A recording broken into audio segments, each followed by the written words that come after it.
6 aprel 2025-ci il Uhud dağı, Uhud qəbristanlığı zəvvarlarımızdan bahim gəlmişik bu gözəl ziyarətini Allah hərimizə qismət eləsin.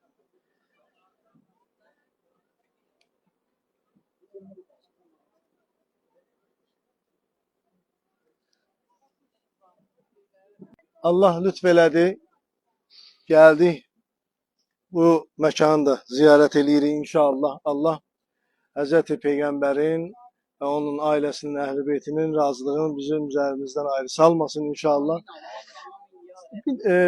Çalışacağım qısa formada məlumat verim. Hava istidir, amma vəzifəmiz, borcumuz budur ki, bunları hamısını biz gəzək, görək. Çünki biz sıradan bir ziyarətə gəlməmişik, sıradan bir vaxtda deyilik. Niyə? Çünki bura Allah bilir, bir də nə vaxt gələ biləcək. Onun üçün bu yerləri görmək bizim üçün, mən belə başa düşürəm, mənəvi cəhətdən vacibdir.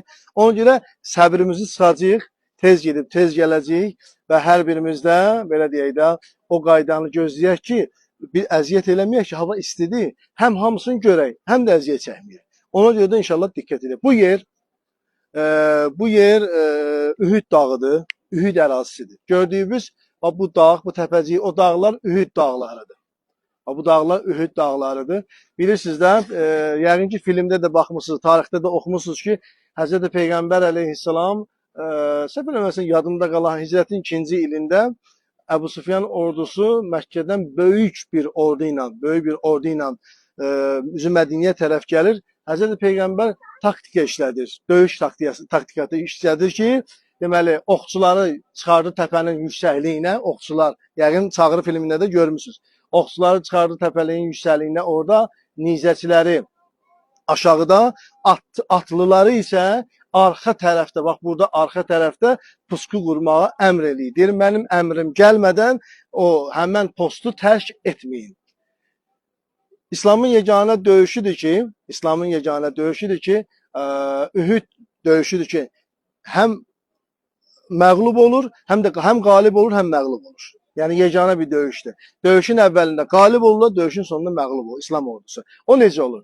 Deməli, oxçular təpəliyin üzərində olur. Məkkə ordusu, müşriklər ordusu o istiqamətdən gələndə oxçuların ki, Peyğəmbər o taktikanı qurmuşdu, oxçuların həmən o taktikasından onlar artıq bu istiqamətə gəlmə və çoxlu böyük itkilər verirlər. Böyük itkilər verirlər, nizəçilər bir tərəfdən, oxçular bir tərəfdən.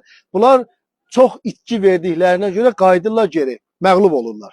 Qayıdırlar geri, oxçular və nizəçilər, bilirsiniz də, döyüş qənimətləri deyilən bir şey var. İndi də hal-hazırda var, döyüş qənimətləri, onların nəyləri